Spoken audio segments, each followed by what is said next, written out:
¿Qué tal? Buenas noches. Aquí Punto Político en su segmento crítica política y de opinión.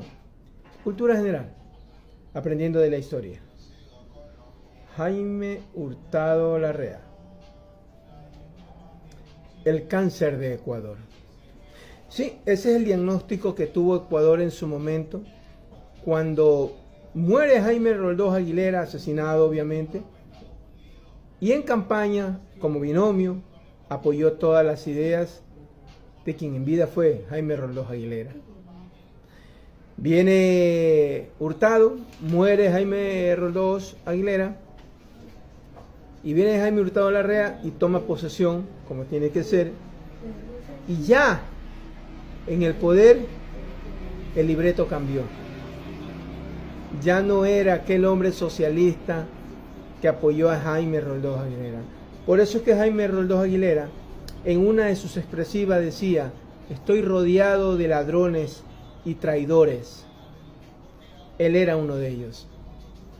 He aquí el rostro del cáncer cuando le descubrieron a Ecuador, cosa que todavía nos acompaña. Perdón, nos acompañaba hasta antes de Correa, pero llega Correa y fue extirpado de cierta forma, no en su totalidad, pero nunca nos imaginamos que iba a ser metástasis. Pero eso lo veremos en otra historia más adelante. Pero por el momento, observen el rostro del cáncer de Ecuador. Entonces, después de ver este rostro, wow, asqueroso y cancerígeno, políticamente hablando, tenemos declaraciones ya en el poder de este engendro, en donde pide sacrificios a la ciudadanía porque él no hizo promesas. Quien las hizo fue el candidato presidencial. Él nunca hizo promesas. Por eso él no tenía nada que cumplirle al pueblo, porque el pueblo lo conoce, que él no miente. Los mentirosos eran Roldós y su gente que murieron.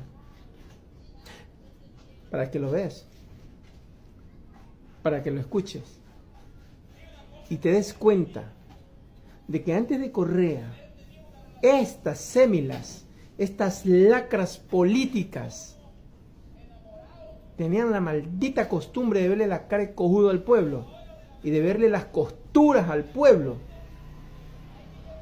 y decir que otro era el culpable menos ellos.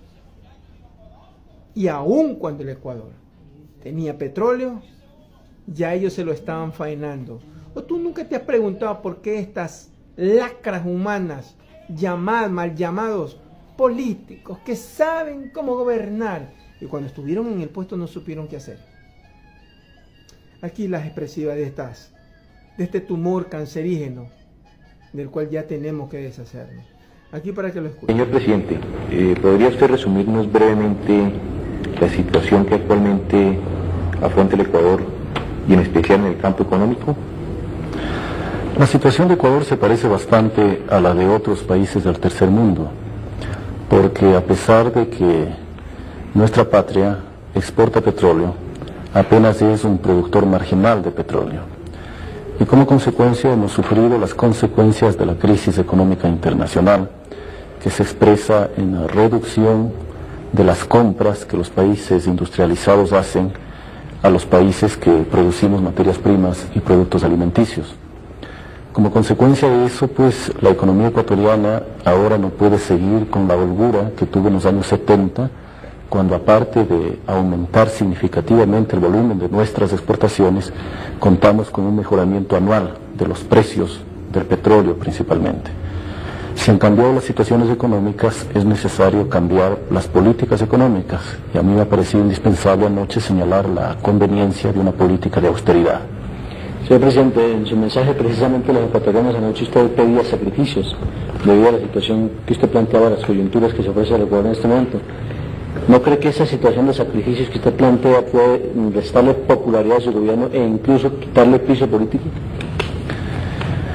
Es probable que en el corto plazo se produzca alguna reacción negativa de la opinión pública, porque en una sociedad como la ecuatoriana, en la que hemos estado acostumbrados a siempre ofrecerle al país y al pueblo ecuatoriano la solución de algunos de sus problemas fundamentales, hoy presentarme en la televisión y pedirle sacrificios, evidentemente a lo mejor no recibe el aplauso, pero yo creo que un hombre de Estado no tiene que tomar decisiones en función exclusivamente de la popularidad diaria, sino de la conducción adecuada de los intereses públicos, a fin de que con el transcurso del tiempo se vea que los problemas fundamentales de la economía y de la sociedad ecuatoriana se están enfrentando.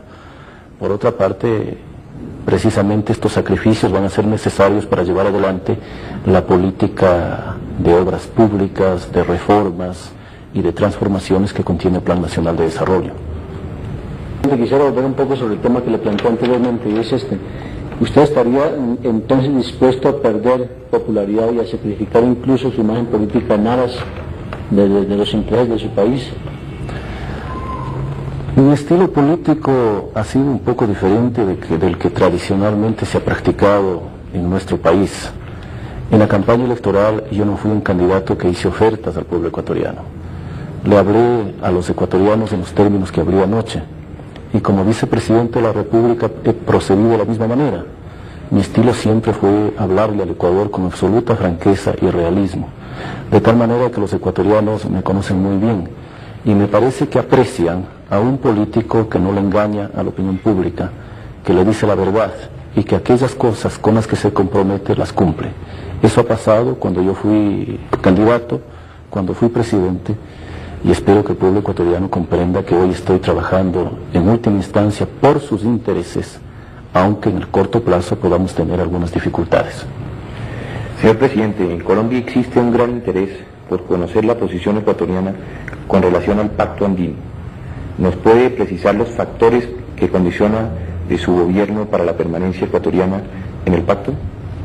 Yo he reiterado la decisión del gobierno que hoy presido de llevar adelante uno de los últimos pronunciamientos del presidente Roldós. Esto es, que el Ecuador continúe en el Pacto Andino, creando aquello que concibió el Libertador, que logró la independencia del país de ustedes y del nuestro. Esto es, de ir creando una patria grande en América Latina que nos permita adquirir individualidad desde el punto de vista económico y desde el punto de vista cultural. Solo así creo que podremos tener una voz en el siglo XXI, que por cierto no la hemos tenido en el siglo XX. Muchas gracias. Bueno, ¿qué les puedo decir aquí, compañeros? El hombre, sí, si bien es cierto que Jaime Roldós Aguilera decidió, al igual que muchos políticos de la época, formar el Pacto Andino. ¿Y qué es el Pacto Andino? Bueno, no es otra cosa que la unión de los países latinoamericanos que tengan conectividad en lo que es la cordillera de los Andes, que van desde la parte de Argentina, Chile, Bolivia, Perú, Ecuador, Colombia. Pero ¿qué pasa aquí? Acto seguido, Estados Unidos saca Tratado de Libre Comercio. Obvio, los noveleros no entendían el porqué, pero ese es otro tema, más adelante. A eso sumémosle que en esa época hablaban de Simón Bolívar, gran hombre. En la actualidad ya no es el gran hombre. Obvio, la coyuntura obliga a deshacerse de ese concepto de Simón Bolívar, de Antonio José de Sucre. Jaime Hurtado durante su gobierno no hizo nada. Aquí les va una segunda, la sucretización. Manténganse atentos, abusados y desconfiados hasta el infinito y más allá, porque el cáncer continúa. Hasta la victoria siempre.